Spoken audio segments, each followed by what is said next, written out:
Hey there guys, here we are going through Edexcel's June 2018 Foundation GCSE Maths Paper 2, which is the first of the calculator papers.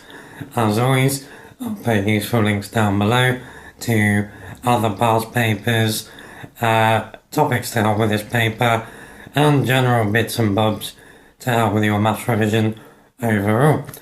Okay, let's do this.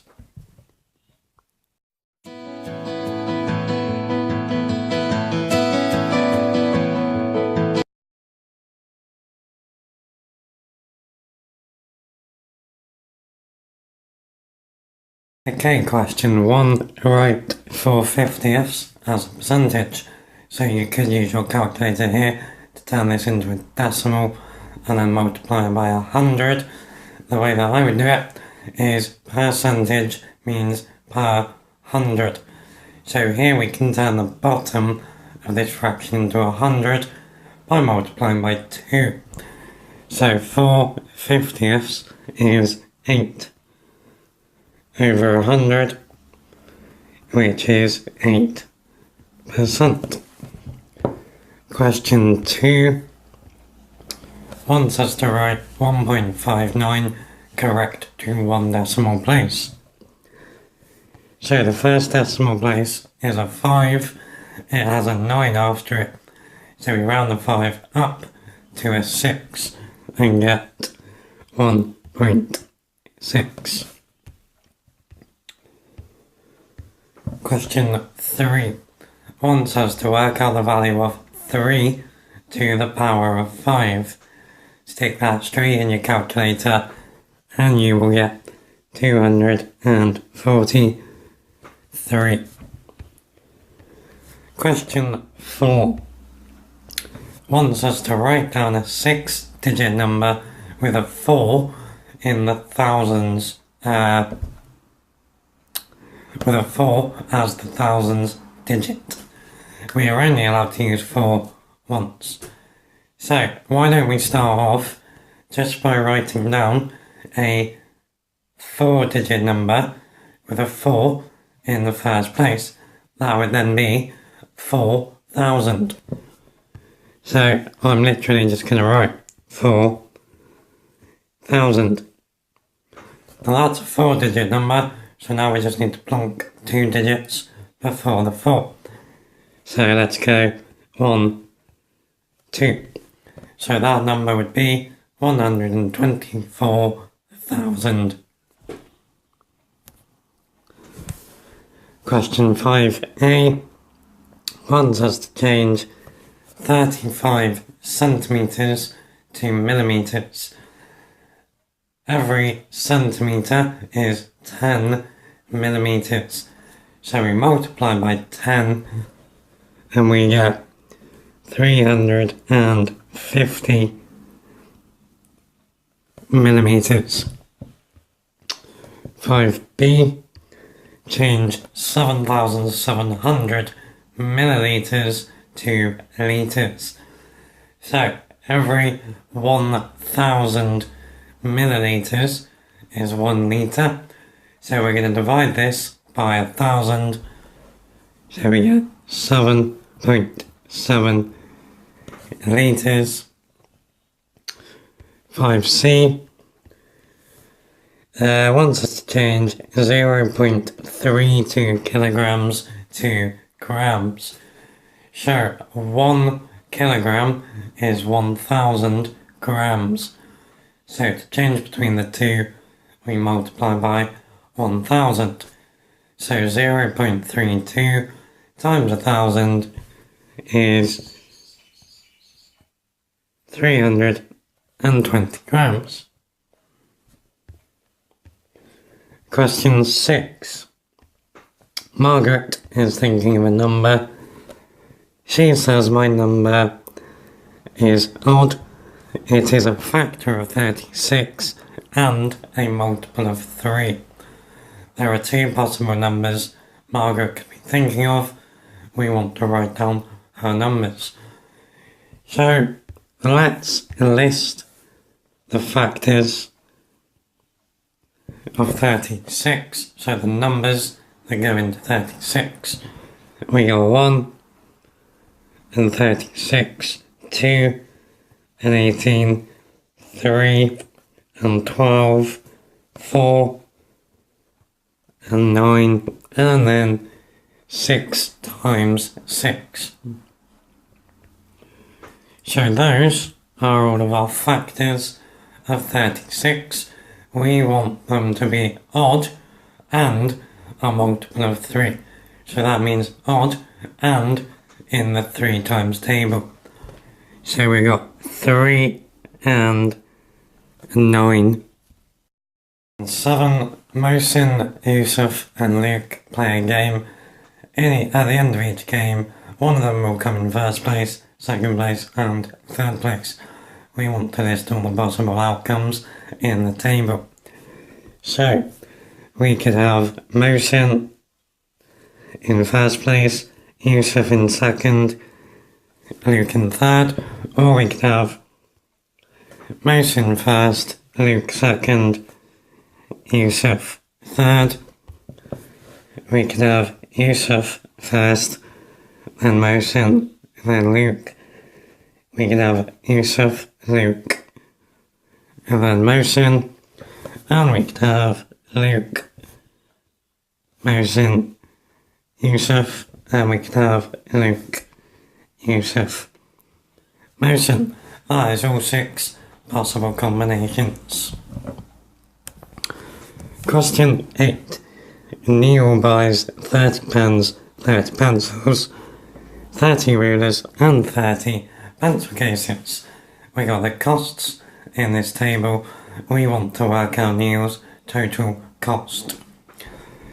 So, for pens, we get 6 for 82. So let's do pens first of all. Sorry, 6 for 82p.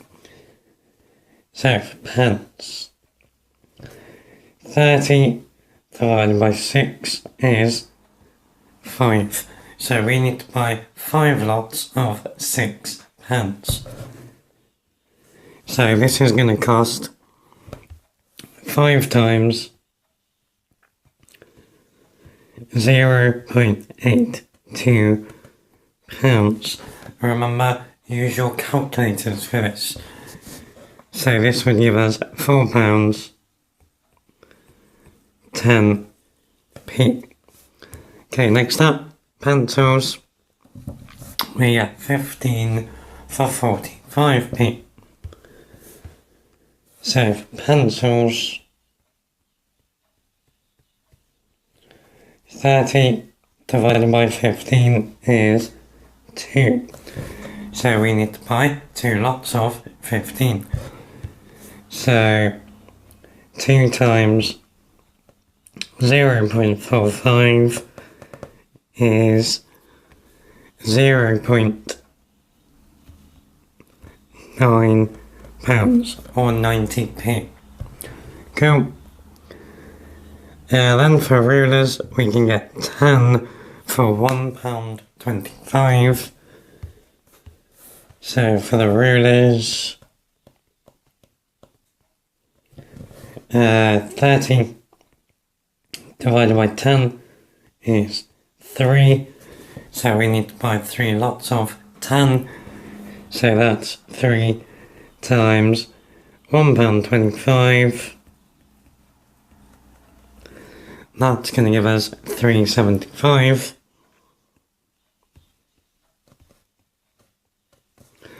And then finally, pencil cases cost 37p each. So for the pencil cases,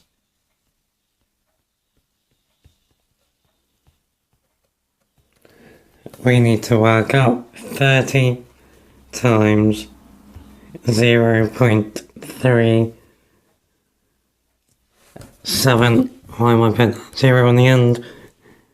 Nobody knows. Okay, 30 times 0.37 pounds. And that is gonna be, again, use your calculators, that is gonna be £11.10.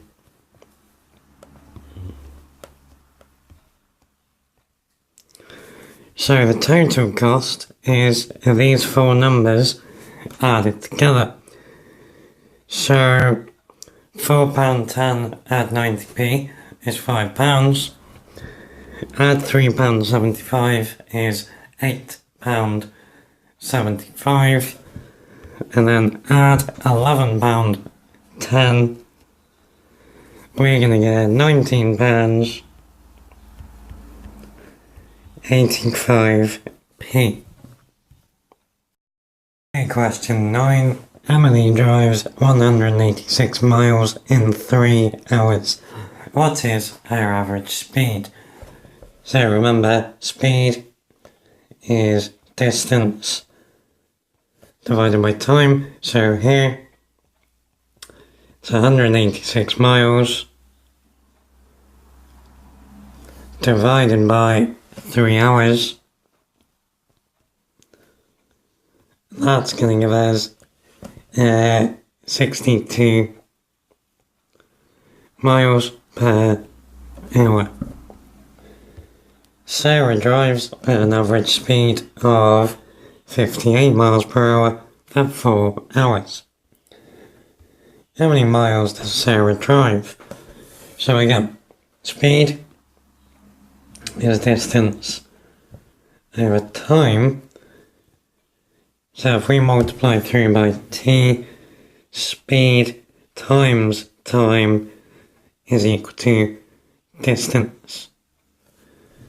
So we want to do 58 times 4.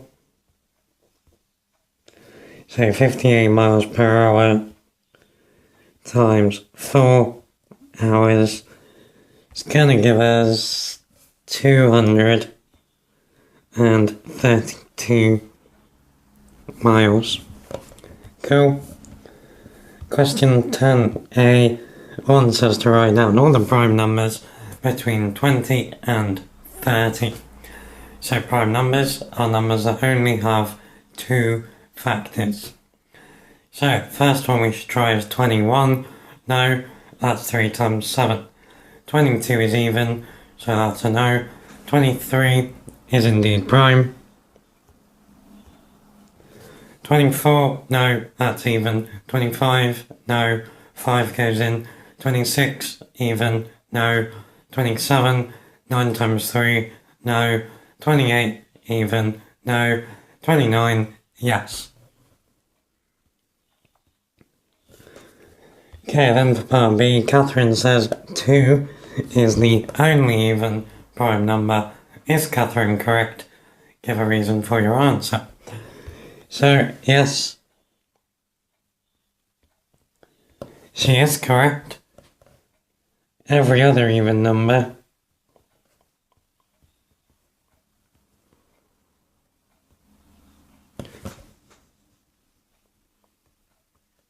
has at least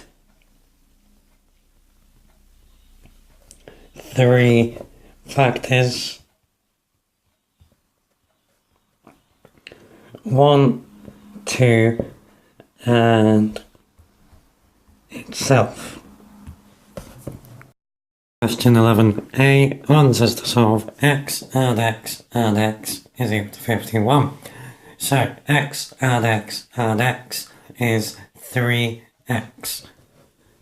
So we've got 3x is equal to 51. That 3 is multiplying the x, so to get rid of it, divide both sides by 3, and we get x is equal to 17. Part B. Solve y over 4 is equal to 3.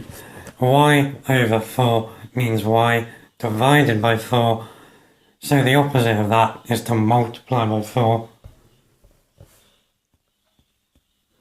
And we get y is equal to 12. Part C wants us to solve 2f and 7 is equal to 18. So the first thing to do is get rid of the 7. To do that, we subtract it. So we get 2f is equal to 11 2f means 2 times f, so divide by 2 and we get f is either 11 over 2 or 5.5. Okay, question 12. A group of football fans were asked what their half-time snack was. The table shows information about their answers. So 11 people said burger, 17 said pie, 8 said hot dog. Our job is to draw an accurate pie chart to represent this data. So to be able to do that, we first of all need to know how many degrees represents one person.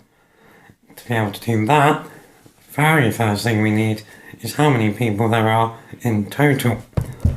So, if we add these guys together, then our total, 11 and 17 add 8, is 36.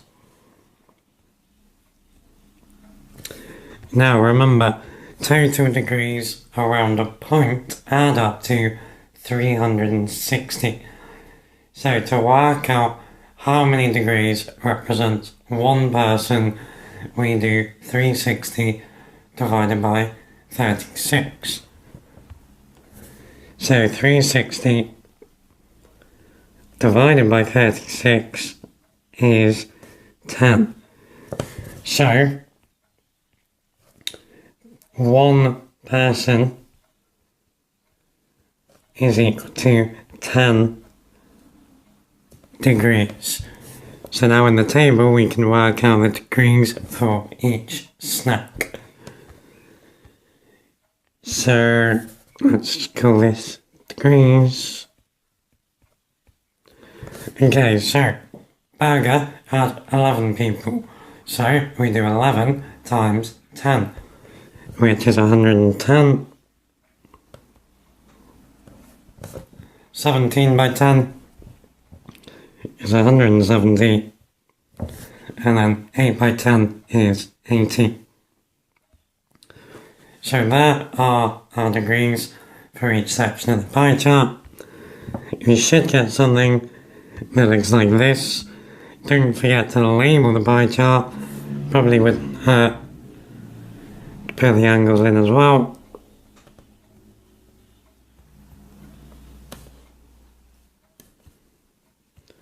Most importantly though, label each section of the pie chart as to what snack they are. Okay, question 13. A scout group does a raffle to raise money for charity. There is one prize to be won. Laura buys 12 raffle tickets. A total of 350 raffle tickets were sold. We want to work out the probability that Laura does not win. So, in total, 350 tickets were sold. If Laura bought 12, we need to work out how many were not bought by Laura. So to do that, we're going to do 350 minus 12, and that gives us 338. So 338 tickets were sold but not bought by Laura. So the probability that Laura doesn't win is that one of these 338 tickets does win.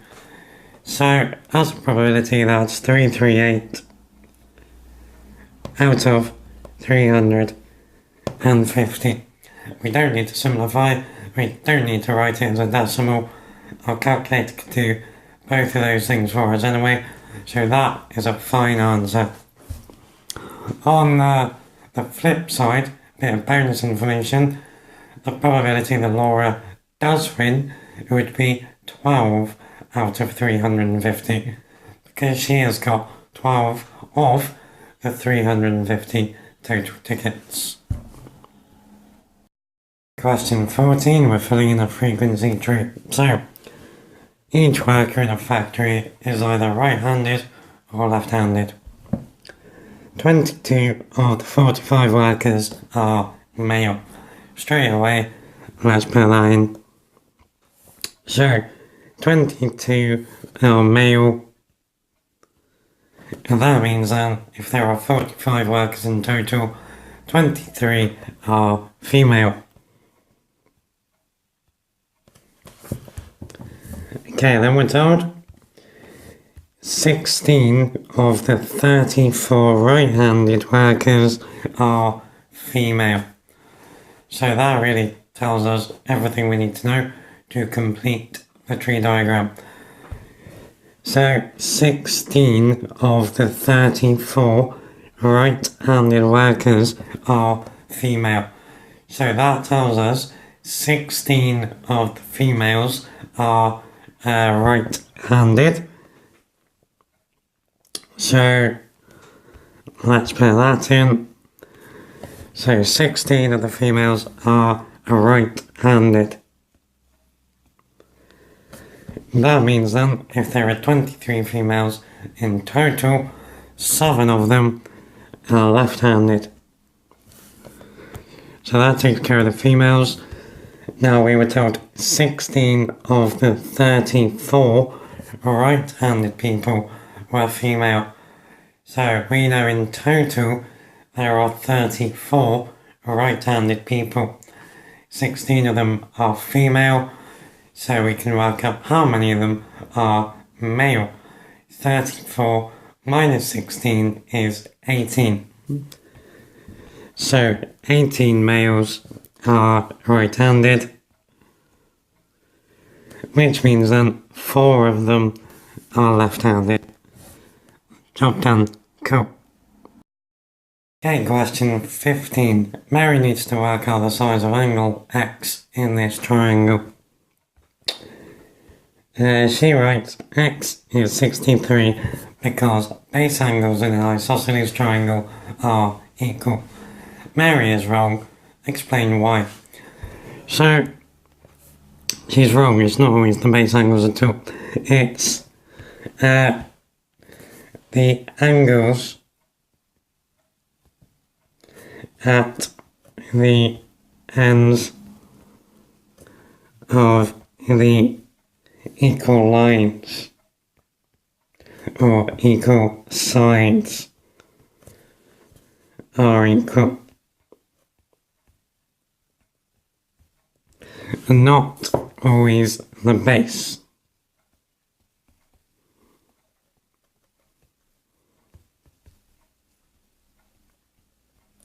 So, as a little bit of bonus info, we're going to work out X.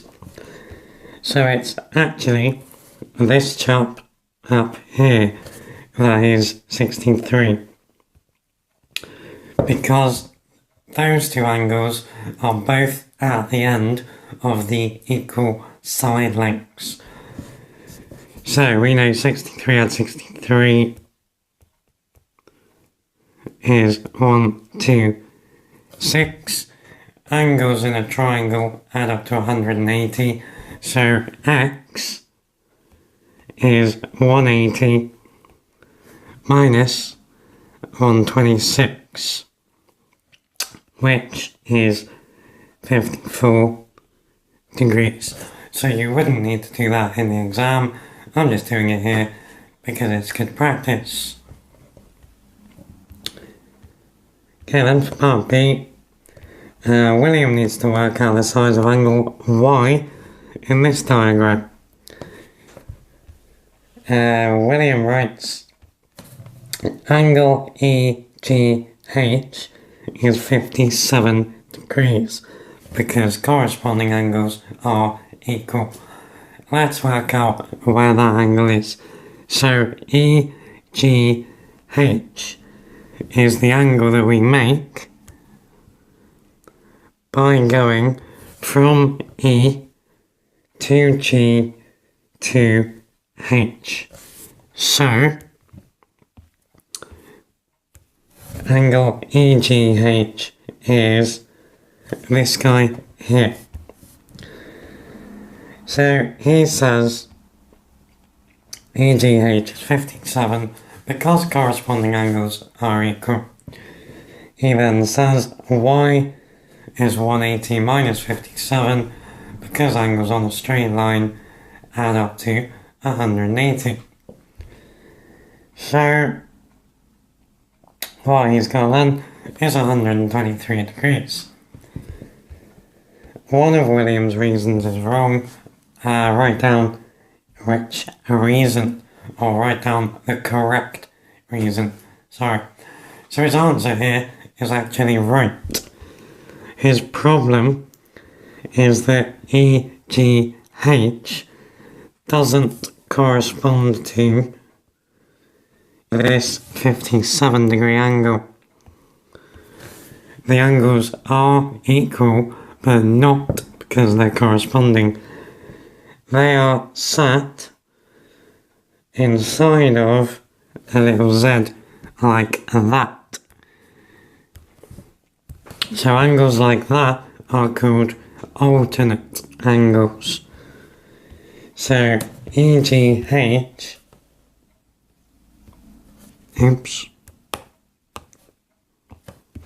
EGH is an alternate angle to, does it have a name? So this angle, the 57 degree angle, we would call DEG. It's the angle made by going from D to E to G. So it's an alternate angle to D, E, G, and not corresponding.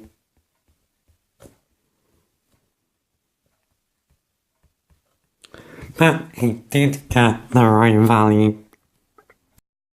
Question 16. Marla buys some bags of buttons. Exciting stuff. Each bag contains either 19, 20, 21 or 22 buttons.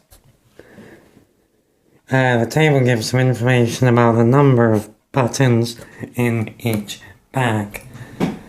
So in the left hand column we got the number of buttons, 19, 20, 21 or 22, and in the right hand column we have the frequencies.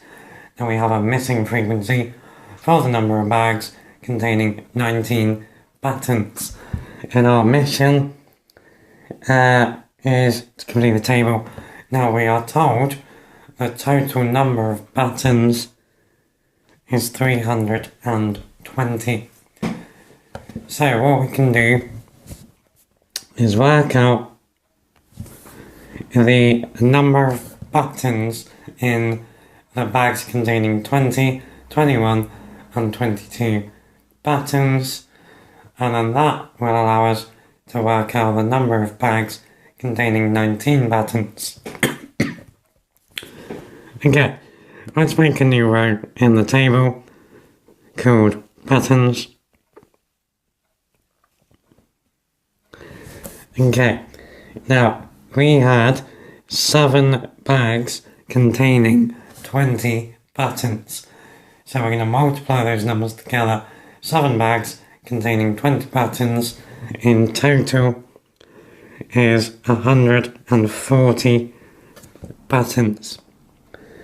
3 bags contained 21 buttons. 3 times 21 is 63. 1 bag contained 22 buttons. 1 times 22 is 22. Okay, so up to there, if we add those together, so 140 add 63 add 22. Well, that's going to give us 225. So, we know that the number of buttons, so the number of buttons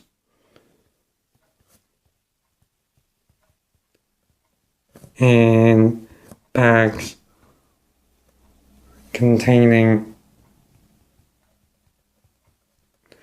19 buttons has to be then the total amount of buttons minus 225. So 320 minus 225 gives us 95. So we know then that there had to be 95 buttons from bags containing 19 buttons.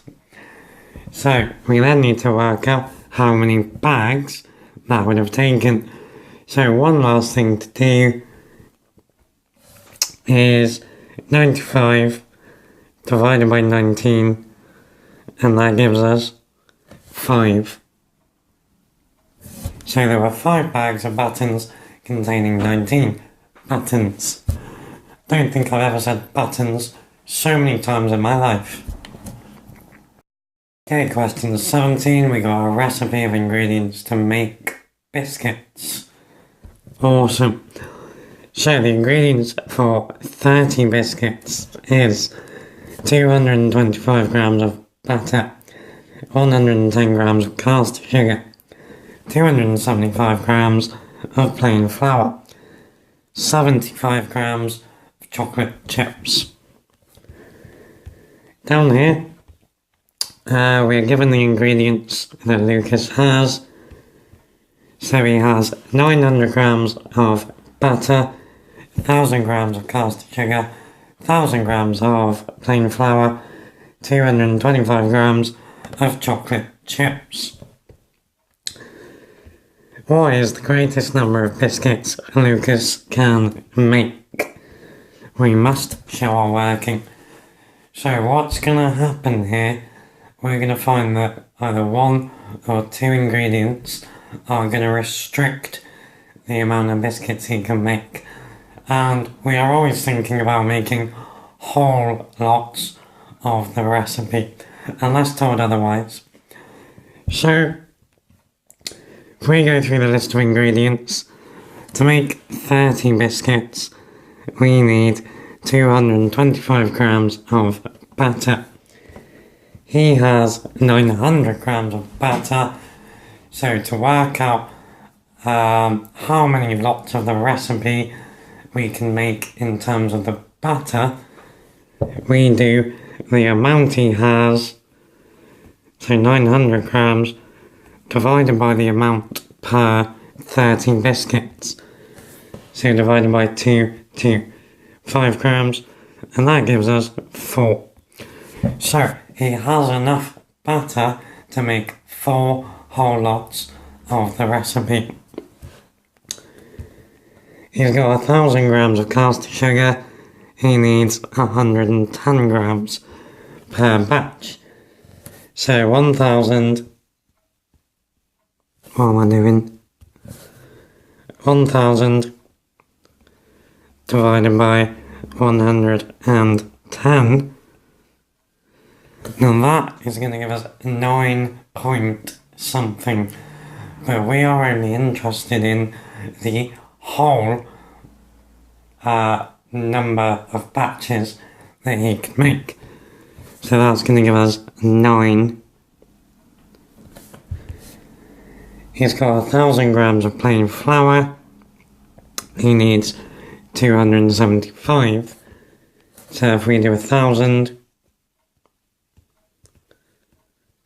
divided by 275, that's going to give us 3 point something. Again though, we only care about the whole number of batches, so that's 3. And then for the chocolate chips, if we do 225 divided by 75,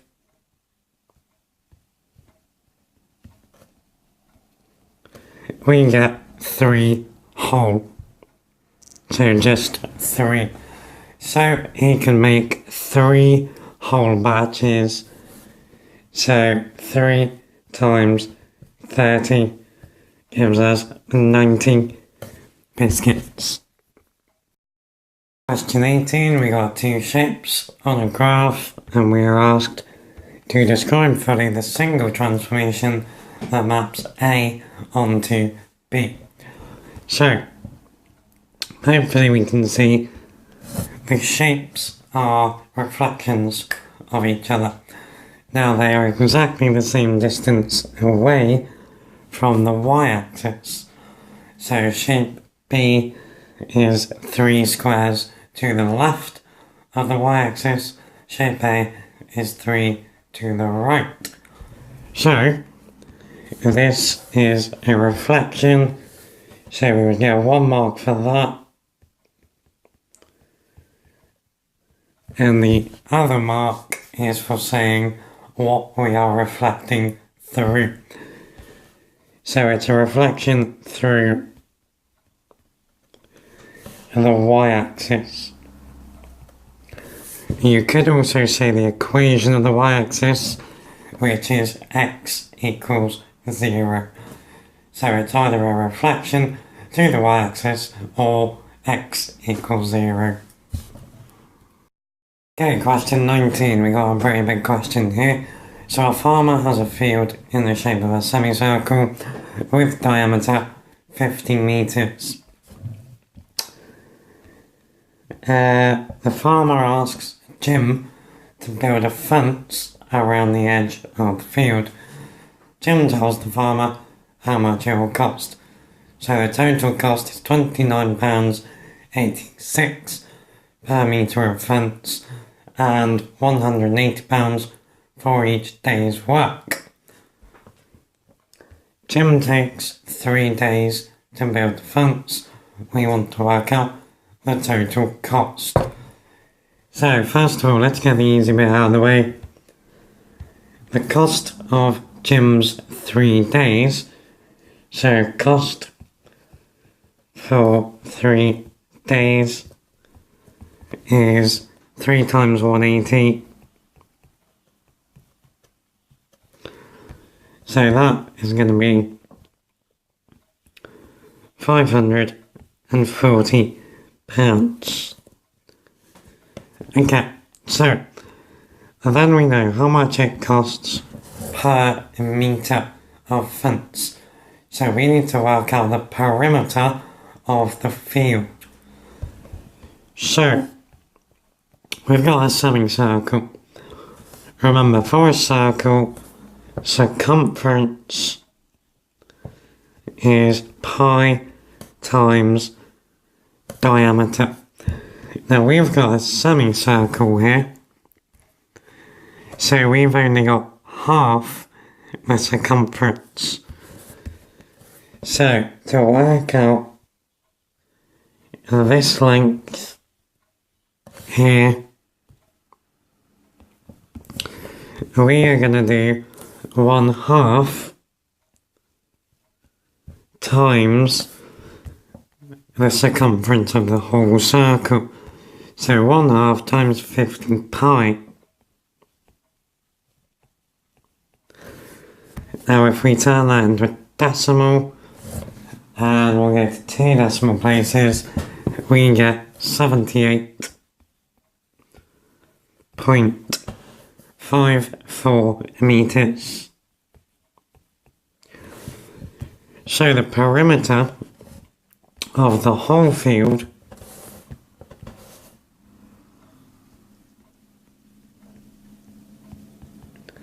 is 78.54 meters, add the 50 meters going across the bottom.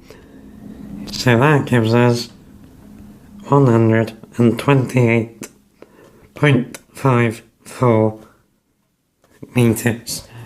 So that's the total length of fence Jim needs to build.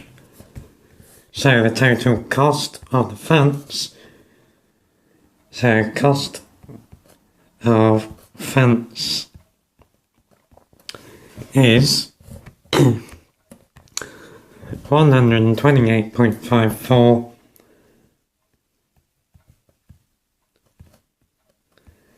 times the cost per metre. So times £29.86p.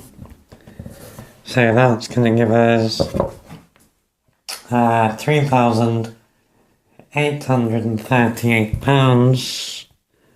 So 3838 pounds point two. So the total cost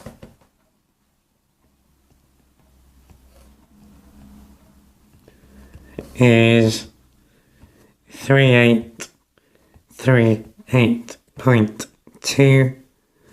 Add the cost of 3 days. So add £540. And that is going to give us £4,378.20p. You might get a slightly different answer. It depends on your rounding. Again, it's an answer with a range of possible values for the answer. Cool. Okay, question 20. So we know are the questions that also start on the higher paper. So we got some indices here. I'll put my indices playlist down below. So part A wants us to simplify m cubed times m to the power 4. When you multiply the same number like this, you add the powers. So this is m to the 7.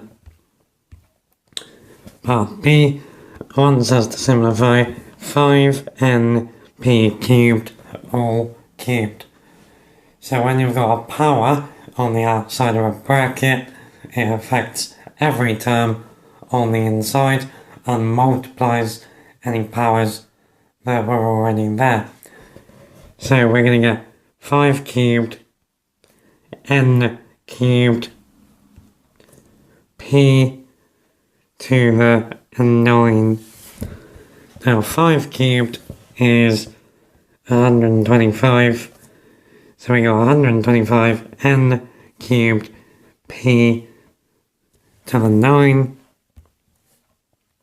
And then part C wants us to simplify 32 q to the 9 r to the 4 over 4 q cubed r.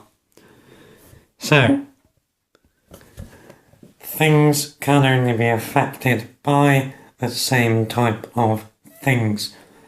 What do I mean by that? Well, here we've got 3 different types of term. We got number terms, q terms, and r terms. So, working from left to right, what is 32 divided by 4?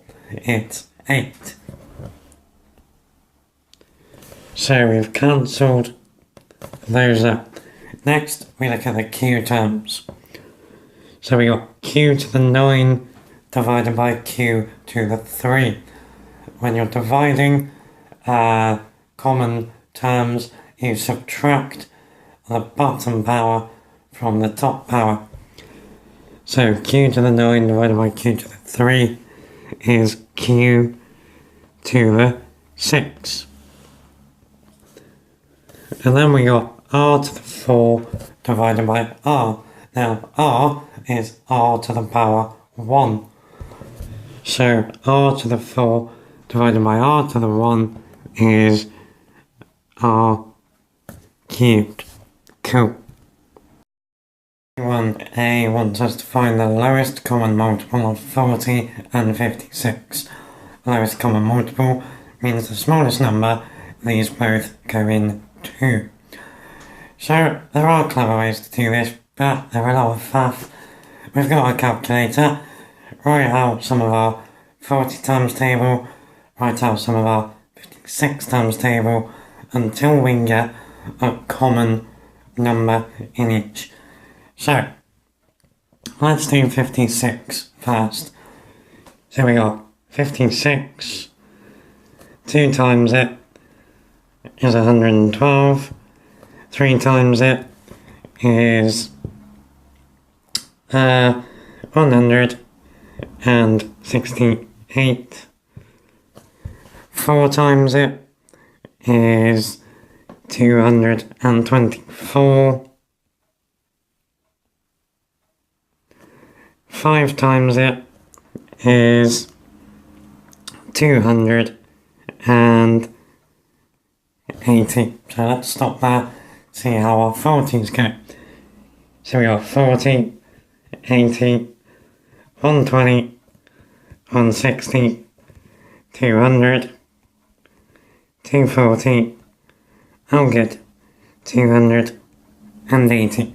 280 is the first number to pop up in both, so 280 is our guy. Okay, then for part B, A is 2 cubed times 3 times 5, B is 2 squared times 3 times 5 squared. We want to write down the highest common factor of A and B. So the highest common factor is the biggest number that goes into both A and B. Now when they are written as a product of their primes, we can extract the highest factor at each stage. What do I mean by that? Well, if we look at the 2's, first of all, A has a factor of 2 cubed, B has a factor of 2 squared. So the highest power of 2 that is common there is 2 squared. Then we're going to multiply that by, well, A has a factor of 3, B also has a factor of 3.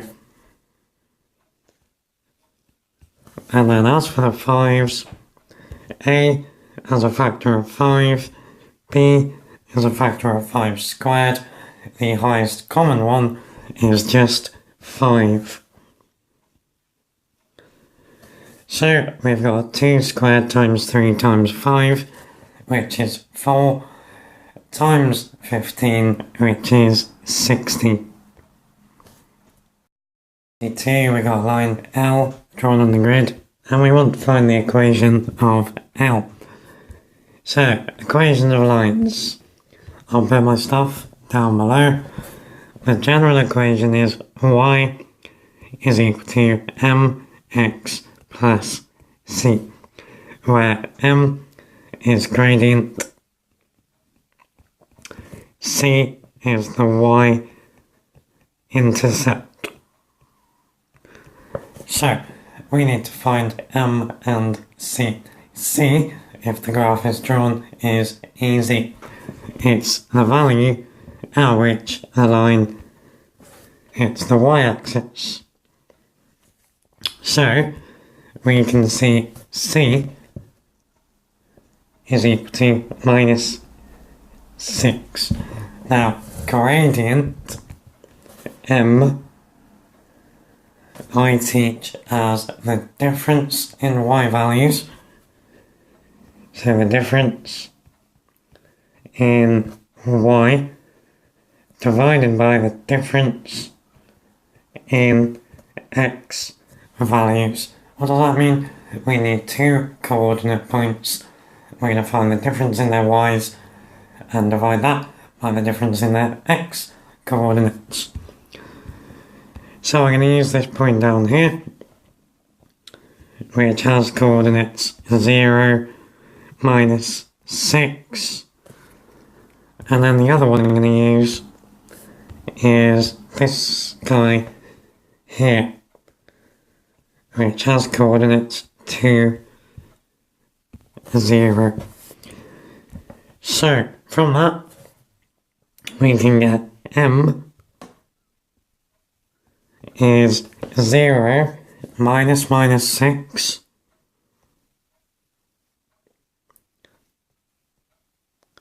That's the difference in our y coordinates. Now because I've done 0 minus minus 6, I have to do 2 minus 0 on the bottom. So 0 minus minus 6 gives us 0 plus 6.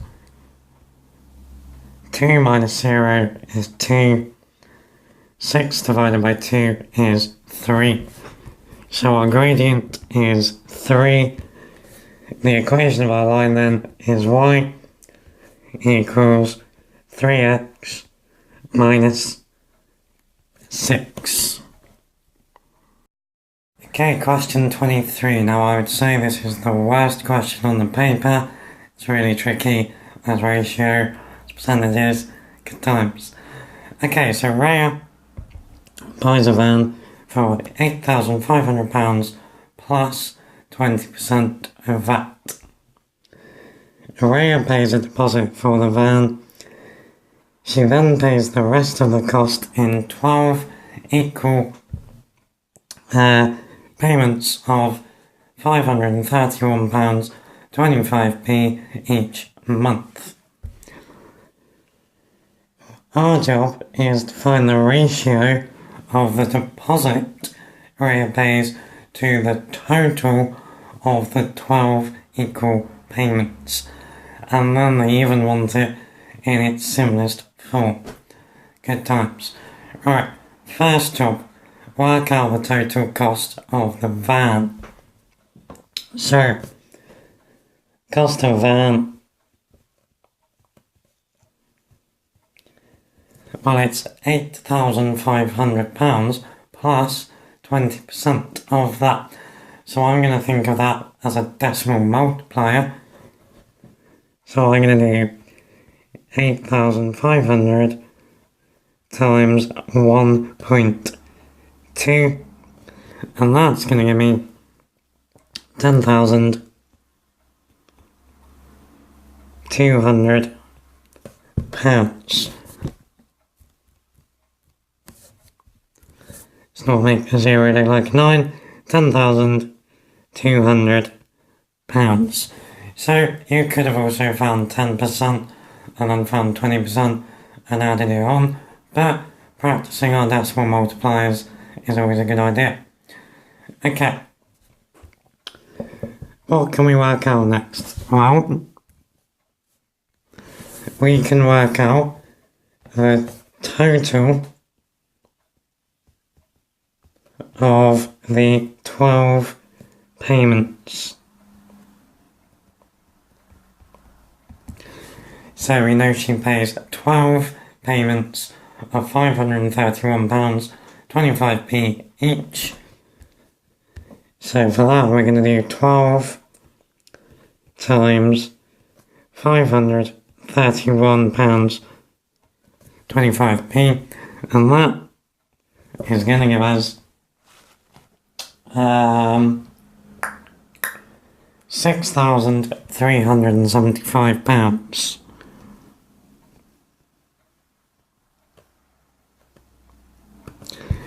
So, the total of the 12 monthly payments is £6,375. What does that now allow us to work out? Well, because now we know the total cost of the van, and we know the total of the 12 equal payments, we can work out the deposit amount. So let's change colour again. So the deposit is the total cost of the van, 10,200, minus the total of the 12 payments. So minus £6,375. Now that gives us £3,825.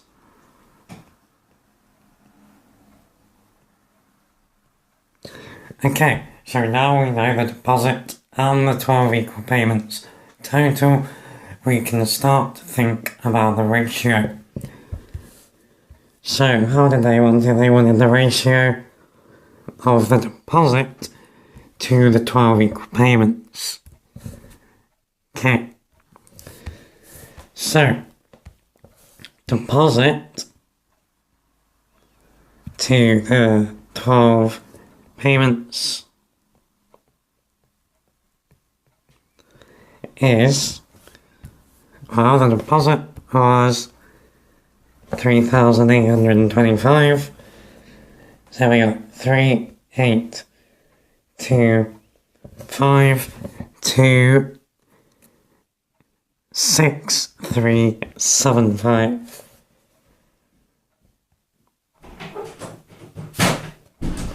Thank you, Mr. Postman. Okay, so that is our ratio. We're almost there. The last catch is they want it in its simplest form. So looking at both of these numbers, they aren't nice to simplify. We can see there's at least a common factor of 5, because they both end in a 5. I'm going to show you a cheeky little trick here though, for how we can use our calculators to simplify this ratio. So, if we put into our calculators as a fraction 3,825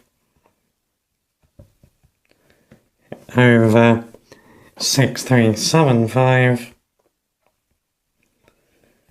if we put that in as a fraction and press equals, then our calculator will cancel out all the common factors for us, and it will give us 3 over 5. So, our ratio, deposit to 12 payments, in its simplest form is 3 to 5. Good times. Okay, 24a wants us to complete the table of values for y equals x squared minus x minus 6. So we got our x values from minus 3 to 3, and we need to fill in our missing y values.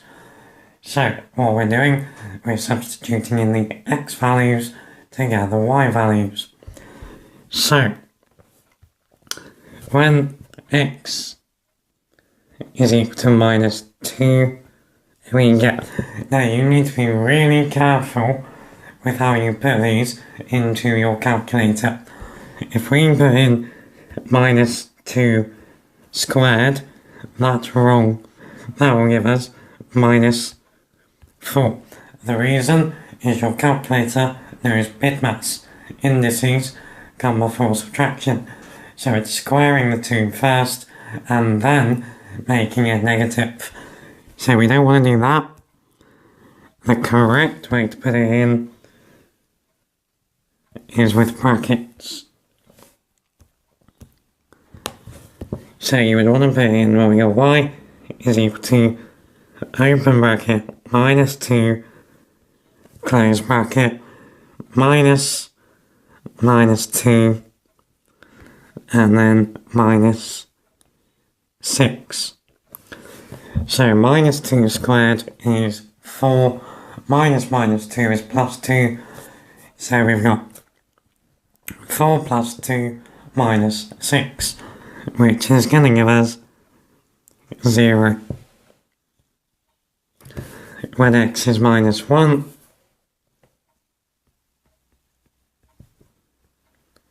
y again is minus 1 squared minus 1 minus 6. Minus 1 squared is 1. Minus 1 is also 1. So we got 2 minus 6. It's going to give us minus 4. Okay, the next one is 1. So when x is 1, y is 1 squared minus 1 minus 6. So that's 1 minus 1, which is 0, minus 6 gives us minus 6. When x is 2, y is 2 squared, minus 2 minus 6, that's minus 4.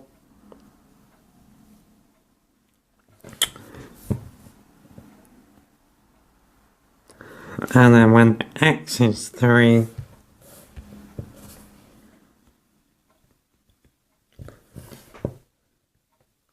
y is 3 squared, minus 3 minus 6, which is 9 minus 3 minus 6, which gives us 0. So there is our completed table of values. Part B wants us to draw the graph on the grid. So we're plotting our pairs of coordinates.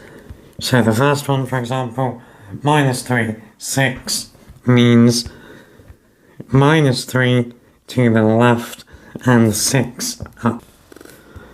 So plot your points, join the graph together, free-handed, don't do it with a ruler, and you should get something like that. Part C says to use our graph to estimate the solutions of the equation x squared minus x minus 6 is equal to minus 2. What does that mean? It basically means on that graph, where is the y value equal to minus 2?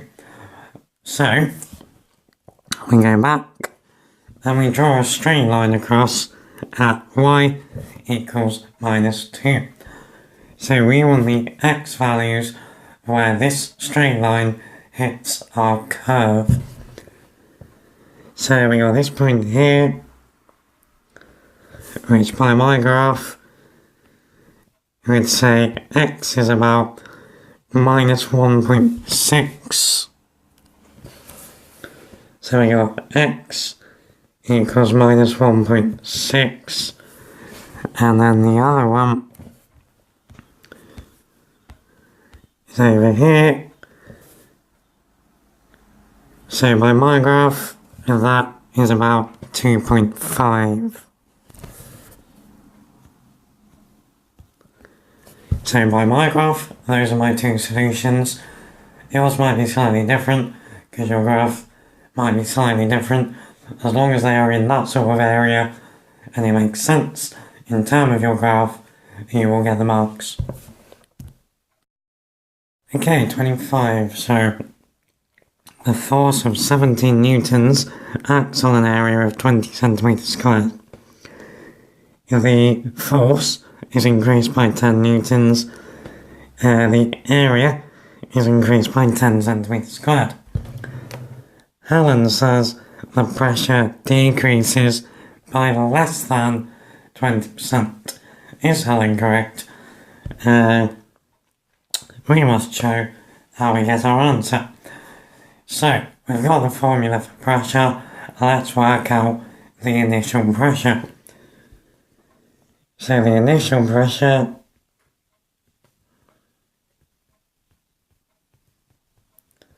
is 70 newtons divided by 20 centimeters squared. Now that's going to give us 3.5 newtons per centimeter squared. Then we can work out the new pressure. So let's change colour. So the new pressure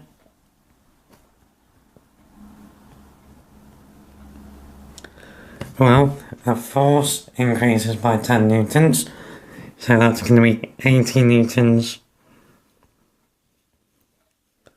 The area increases by 10 centimeters squared, so that's now going to be 30 centimeters squared.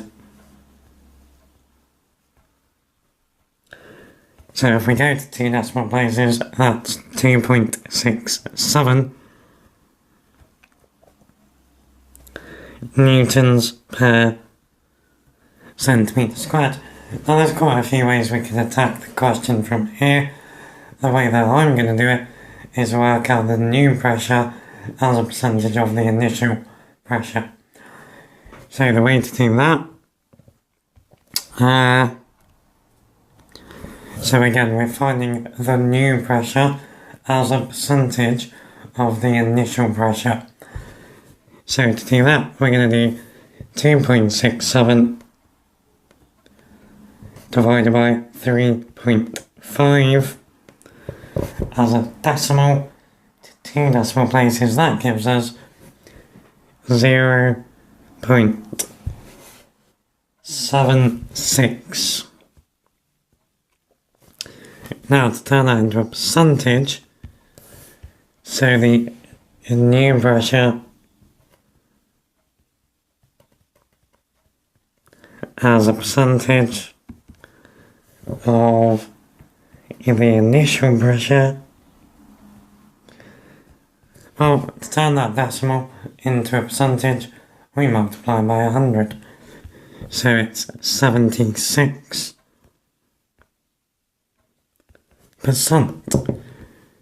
So the new pressure is 76% of the initial pressure. So is 24% less. So Alan said the pressure decreases by less than 20%. Is Helen correct? No. Pressure has decreased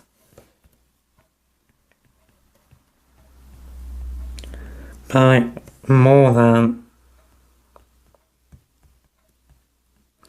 20%. Cool. Another way we could have done that is found 20% of the initial pressure, which would have been 0.7 newtons per centimetre squared. Taking that off of 3.5, we would have got 2.8 newtons per centimetre squared. So that would be a 20% decrease of the initial pressure. Then find the new pressure, and we would have seen that that is less than 2.8. So again, he's wrong. Okay, question 26, the grand finale. So we got a triangular prism and we want to work out the volume of it. So, giving our answer to 3 sig figs. So, to be able to work out the volume of a prism, we need to know the area of the cross-sectional face. Here, the cross-sectional face is the triangle. So we need to work out the area of the triangle. So if we look at what we've got the hypotenuse and we've got the height. Now, to be able to work out the area of a triangle, we need the base and the height. It's a right angled triangle, so we can play Pythagoras. So in a right angled triangle, if we call the height A, base B, hypotenuse C, Pythagoras tells us A squared plus B squared is equal to C squared. Here though, we know C squared, we are actually looking for B. So, if we take away the A squared, we get B squared is C squared minus A squared. So, B squared is 8.4 squared minus 7.2 squared. Stick that in your calculator and we should get B squared is 18.72.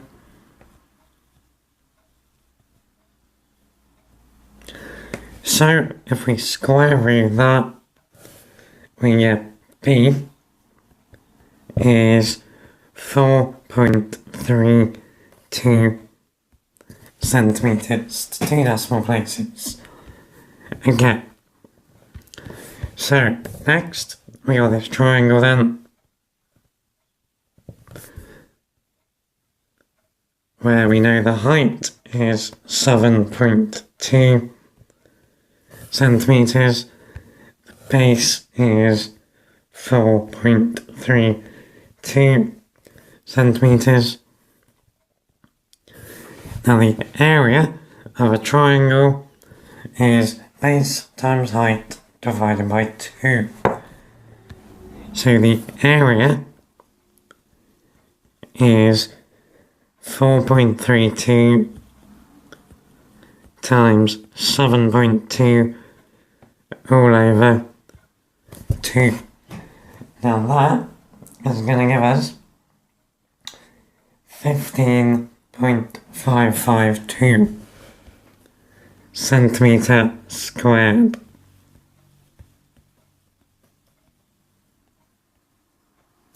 Okay, so now we know the area of the cross section. To find the volume, we multiply that area by the length of the prism. So the length of the prism is 18. So the volume is 15.552 times 18. Now that's going to give us 279.936.